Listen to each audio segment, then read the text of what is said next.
The year is 2047. Humanity, in its insatiable thirst for conquest, sets its sights on Mars. A beacon of hope, a new frontier. But Mars holds secrets, ancient unknowable secrets. Mars is not a rock, not a wasteland. Mars lives, it breathes, it feels, and it remembers. For millennia, Mars lay dormant, a silent guardian observing the cosmos. The arrival of humans, arrogant in their technological prowess, awakened something deep within the planet's core. A primal instinct, a survival mechanism as old as time itself. Mars will defend itself. The first colonists, pioneers of a new world, remain oblivious to the danger lurking beneath their feet. They drill, they build, they claim. A tragic mistake. Every step, every structure, a violation. Mars is infected, its very essence under attack. And like any organism, it will fight back. The Ares 6 spacecraft pierced the thin Martian atmosphere, a fiery meteor descending upon the Crimson Plains. The heat shield glowed red-hot, protecting the precious cargo within. The crew could feel the vibrations and hear the roar of the descent. A symphony of human ingenuity and the raw power of nature.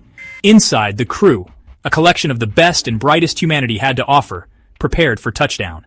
Each member had trained for years, enduring rigorous physical and mental challenges. They were not just astronauts. They were scientists, engineers, and dreamers, united by a common goal. Their hearts raced with a mix of fear and excitement, knowing they were about to make history. They were explorers, pioneers, dreaming of writing their names in the annals of history. Through the small windows of the spacecraft, they caught glimpses of the Martian surface, a vast, uncharted territory waiting to be explored. Each astronaut had their own personal reasons for embarking on this journey, but they all shared a common dream: to push the boundaries of human knowledge and capability. Their destination, Valles Marineris, the grandest canyon in the solar system. Stretching over 4,000 kilometers, it dwarfed any canyon on Earth. The sheer scale of it was both awe-inspiring and intimidating. They had studied maps and satellite images, but nothing could prepare them for the real thing. This was to be their new home, a place where they would build the foundations of a new society. Their mission, to establish a permanent human colony on Mars. This was not just a scientific expedition. It was the first step in humanity's quest to become a multi-planetary species. They carried with them the hopes and dreams of billions of people back on Earth.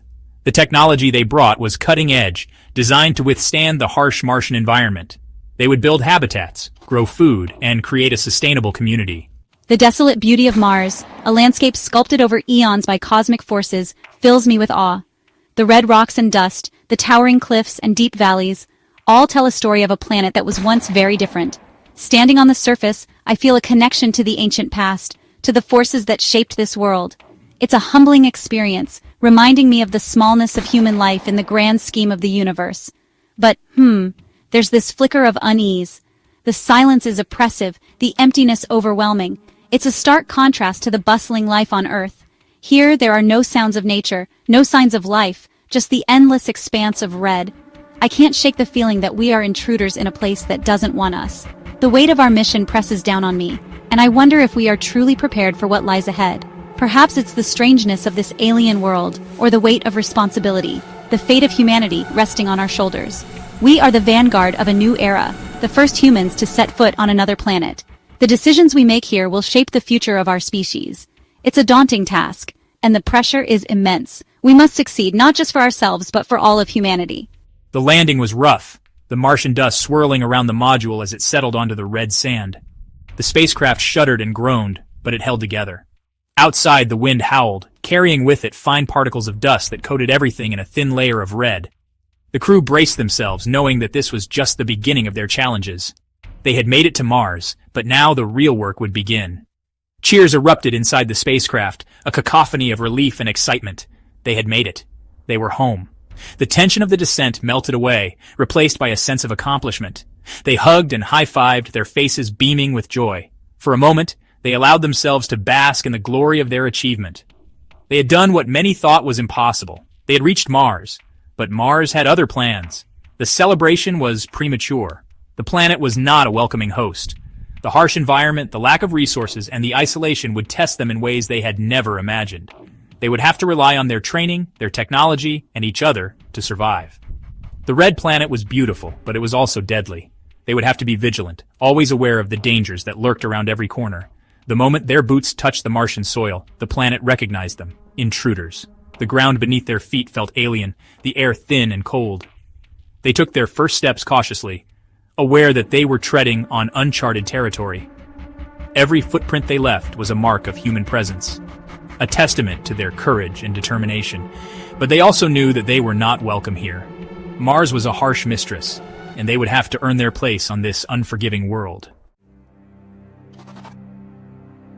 The initial days were a flurry of activity. Setting up the habitat, conducting research, planting the flag. The crew was filled with excitement and a sense of accomplishment. But Mars watched and waited. Strange occurrences began subtly, almost imperceptibly. At first, it was easy to dismiss them as mere coincidences or the result of human error, but as the days turned into weeks, the anomalies became harder to ignore. Communication systems malfunctioned, often at the most inconvenient times. Messages were garbled, and sometimes entire transmissions were lost. The engineers worked tirelessly to fix the issues, but the problems persisted, plagued by static and interference. Tools went missing, seemingly vanishing into thin air. At first it was just a wrench or a screwdriver, but soon larger, more critical pieces of equipment were nowhere to be found, misplaced, as if moved by unseen hands. The crew began to grow uneasy, whispering among themselves about the strange happenings. Then, the dreams started. Each member of the crew was plagued by vivid nightmares, dreams so real they left them shaken upon waking. They saw visions of a crimson eye staring at them from the swirling Martian dust, an eye that seemed to bore into their very souls. Visions of a crimson eye staring at them from the swirling Martian dust. The eye was not just a figment of their imagination. It pulsed with ancient energy, filled with silent fury. It was as if Mars itself was alive, watching them, judging them. An eye that pulsed with ancient energy, filled with silent fury. The crew's sleep was disturbed night after night, leaving them exhausted and on edge. They tried to rationalize the dreams, attributing them to stress and the isolation of being so far from Earth. I noticed patterns in the dust storms, shapes that seemed almost deliberate. At first, I thought it was just my mind playing tricks on me, but the more I observed, the more convinced I became that these patterns were not natural. Shapes that seemed almost deliberate, forming and reforming with unnatural precision. It was as if the dust was trying to communicate with us, to send us a message. I documented my observations, hoping to find a logical explanation, forming and reforming with unnatural precision. The patterns were too consistent to be random, too intricate to be the result of mere chance. I began to see them everywhere, in the dust storms, in the way the sand settled after a gust of wind. Warnings, etched on the very face of Mars. I tried to decipher their meaning, but it was like trying to understand an ancient language long forgotten.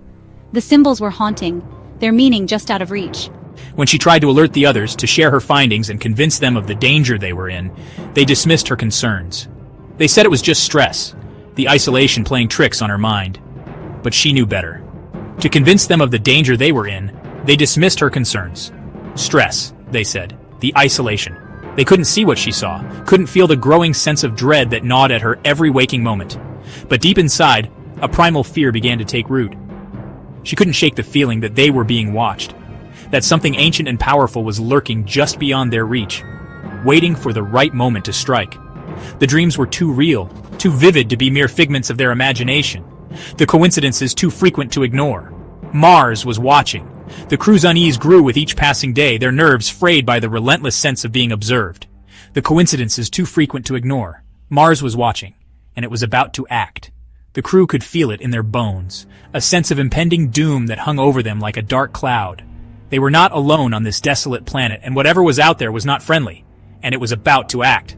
The dust storms grew more frequent, more intense, as if Mars itself was trying to drive them away. The crew huddled together, their fear palpable, knowing that they were at the mercy of a force far beyond their understanding. The attack began without warning.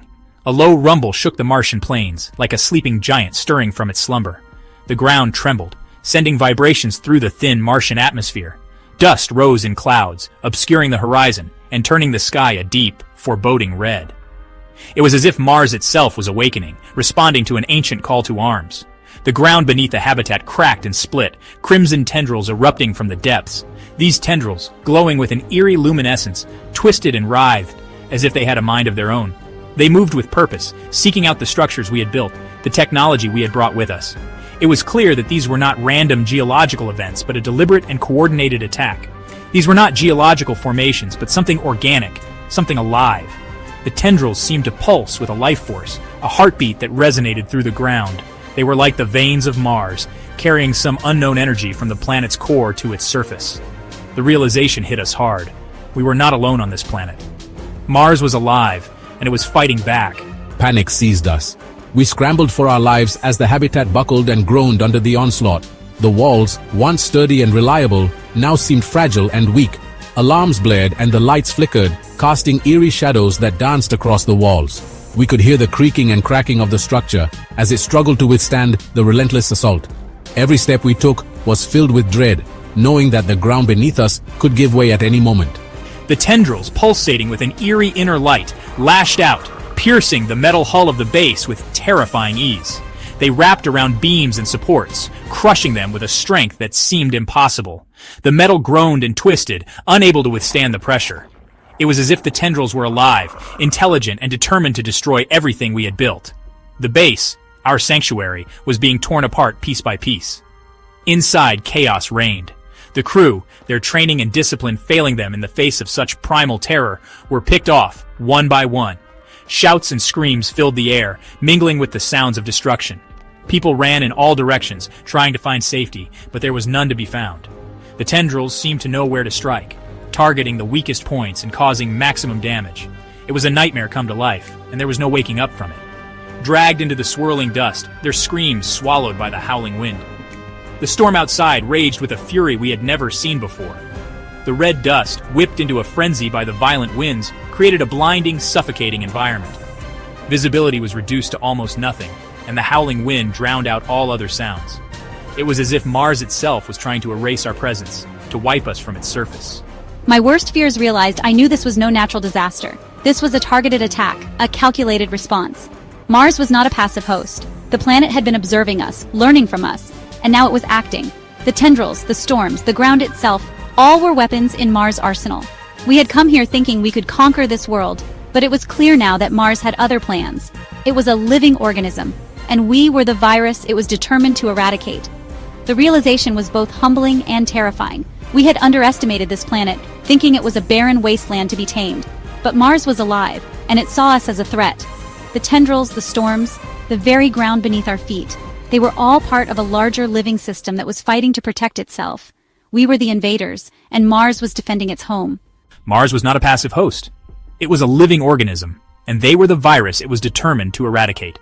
The planet's response was swift and brutal, leaving no room for doubt.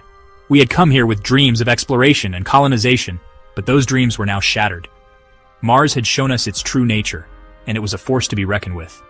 As we struggled to survive, we realized that we were not just fighting for our lives, but for our very existence on this alien world.